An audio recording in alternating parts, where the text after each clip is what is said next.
자, 우리 하나님 말씀은 계시록 19장 7절에서 9절. 계시록 19장 7절에서 9절입니다. 계시록 19장. 할렐루야, 주 우리 하나님 곧 전능하신 이가 통치하시도다. 우리가 즐거워하고 크게 기뻐하며 그에게 영광을 돌리세. 어린 양 혼인계약이 이르렀고 그 아내가 자신을 준비하였으므로 그에게 빛나고 깨끗한 세마포 옷을 입도록 허락하셨으니 이 세마포 옷은 성도들의 옳은 행실이로다 하더라. 천사가 내게 말하기를 기록하라. 어린 양 혼인잔치 청함을 받은 자들은 복이 있도다 하고, 또 내게 말하되 이것은 하나님의 참되신 말씀이라 하기로. 오늘도 이 요한계시록을 공부하자. 10번째, 이 땅에서의 삶이 영원한 세계에서의 삶의 질을 결정한다. 이 제목을 가지고 말씀을 전하도록 합니다. 이 요한계시록을 공부하자는 것을 전 세계 사람들이 보는 것 같아요.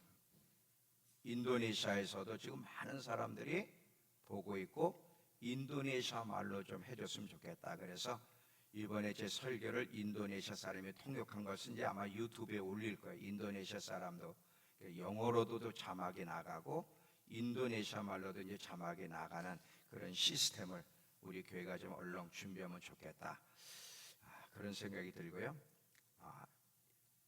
우리 영상 화질이 안 좋다고 좀 안 좋은 것 같다고 또 어떤 30대 부부가 또 좀 이 카메라를 바꿔주시면 좋겠다 그래서 또 헌금도 하셨는데 또 한 분이 또 전화가 왔어요. 소리도 안 좋아요. 그래서 음향 소리도 바꿨으면 좋겠다고 헌금하겠다고 인도네시아까지 전화가 왔어요.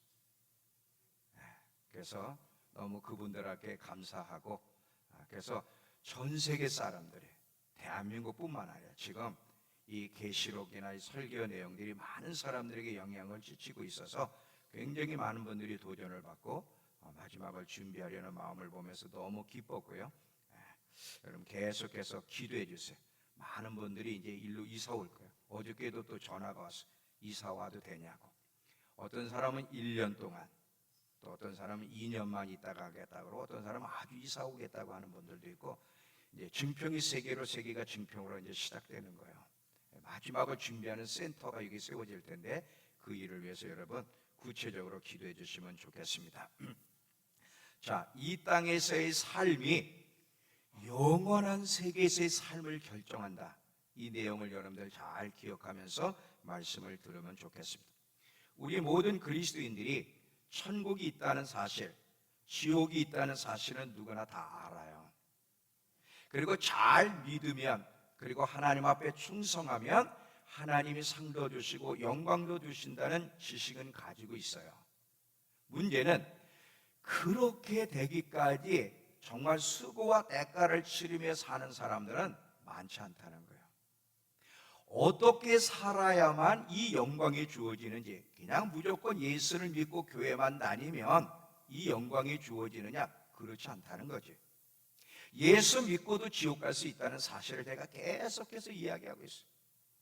많은 사람들이 예수만 믿는다고 고백하고 교회 생활만 하면 어떻게 행동을 하든 손가락질하고 비난하고 거짓말하고 남욕하고 사기치고 우선순위가 하나님과 세상을 뒤바꿔서 중심과 주변을 뒤바꿔 놓고도 예수만 믿으면 교회만 다니면 천국 가느냐 이거지. 아니라는 거야. 너무나 우리가 가지고 있는 지식과 삶이 큰 괴리감이 있다는 것이 가장 큰 문제예요. 정말 이런 식으로 살아간다면 몇 퍼센트의 그리스도인들이, 불신자는 문제가 아니에요. 불신자는 어차피 그들 전도는 해야 되지만 예수 안 믿기 때문에 그들은 그냥 자연스럽게 지옥에 가는 거예요.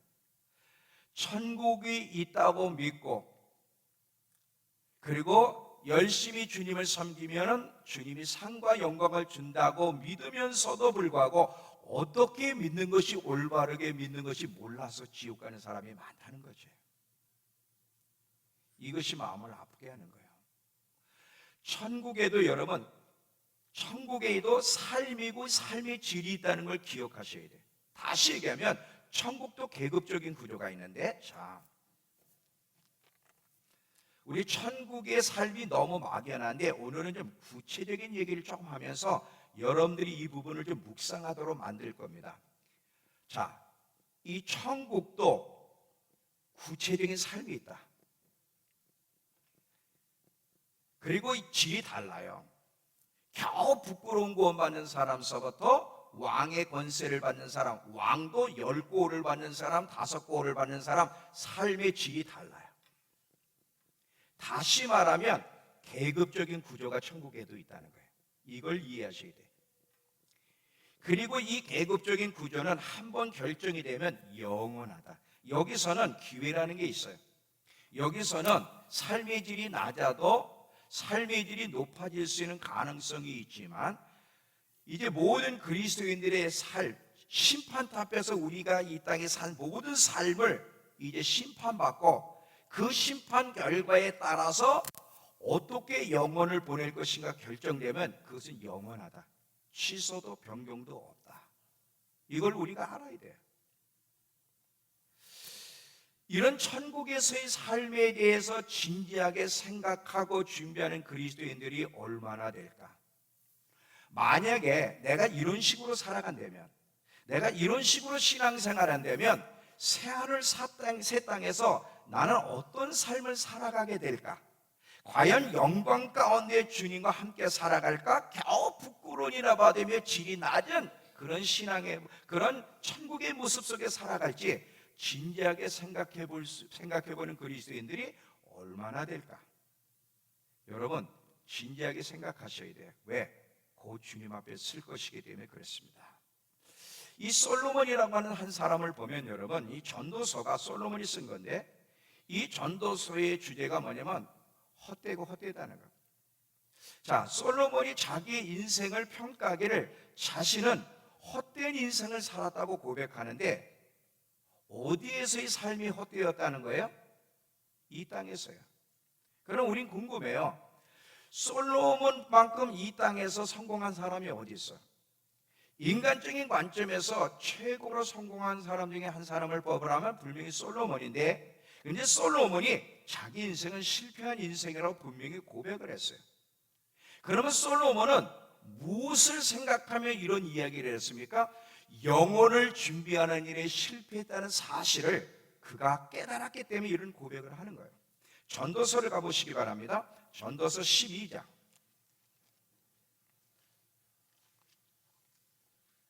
13절에서 14절을 보시면,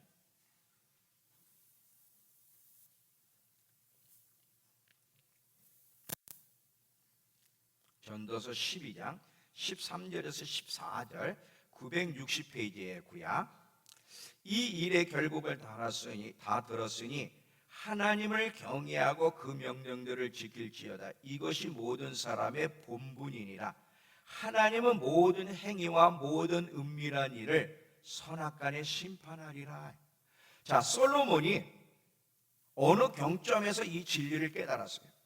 근데 이 진리를 깨닫기 전까지 솔로몬이 이 세상에서 사람들이 갖고 싶어하고 누리고 싶어하는 모든 걸 누리면서, 그러면서 하나님을 멀리하는 거예요. 아니, 하나님을 떠났다고 얘기해도 과언이 아니에요. 그러다가 죽기 전에 하나님의 은혜로 영적 세계를 봤어요. 자신의 모든 삶을 하나님이 심판대 앞에서 심판하는 모습을 보면서 실패자 잿덩어리라는 사실을 깨달았어요. 그리고 어디서 영혼을 보낼지를 생각해 보니까 비참한 거야. 이 사실을 솔로몬은 분명히 깨달았기 때문에 뭐라고 해? 나는 성공자가 아니라 실패자로 이 땅에서 살았다고 분명히 고백하고 있는 것을 보게 되죠. 여러분, 계속해서 제가 오늘 반복합니다. 천국도 삶이에요. 물론 이 땅과 어떤 차이가 아니면 이 땅은 저주가 지배하는 세상, 불의가 판치는 세상이라면 천국 새하늘과 새 땅은 생명이 이끌어가는 세상, 그리고 공의가 다스리는 세상, 달라요. 그러나 분명히 이 땅도 삶이고 천국에서도 삶이야.